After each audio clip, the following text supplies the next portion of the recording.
There's a lot of talk about sales cadences, how to set up a sales cadence. I was curious, what makes a good sales cadence in your opinion?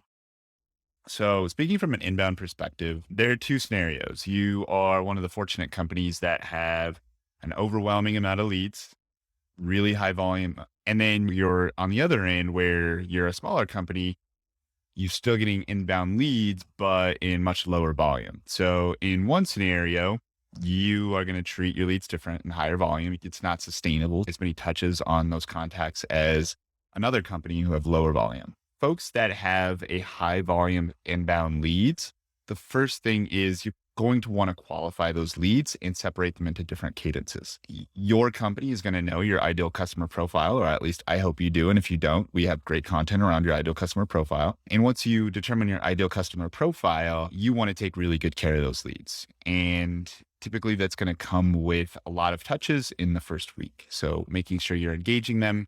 They've come, they've showed intent. Your salespeople should be following up with them pretty regularly in that first week. Initially, leveraging automation to your advantage and enrolling them into an email sequence from your salesperson to give them the channel to communicate with that assigned salesperson or a sales team.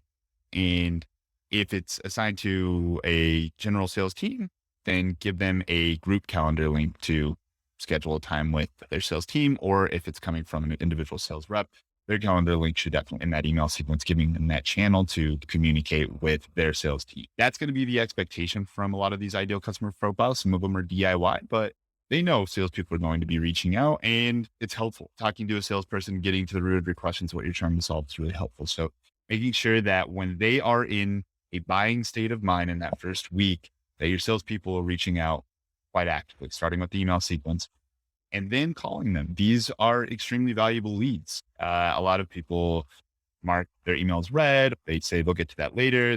Mm. Don't. Making sure you call them. It just gives you another opportunity to engage them. They're going to be expecting a call.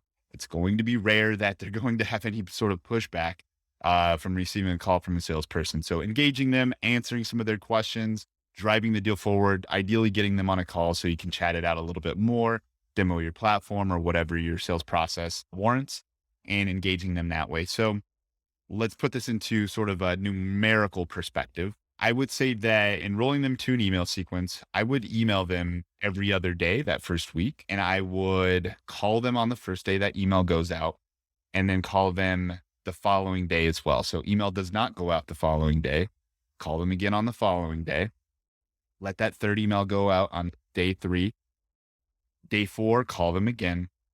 Day 5 email goes out. I would call them again if you haven't engaged them. And so in the first 7 days, you're emailing them 4 times, calling them 3 times. I think that's a pretty good amount of touches on a warm inbound lead that is highly qualified to engage them, get them talking to your sales team without annoying them and harassing them. It's like you said, there's a lot of different touches from different channels as well. There's the email sequences, then calling and setting it up on different days. Sales reps don't waste time inside of close, in my opinion. We're built for the end user. We're built for sales reps.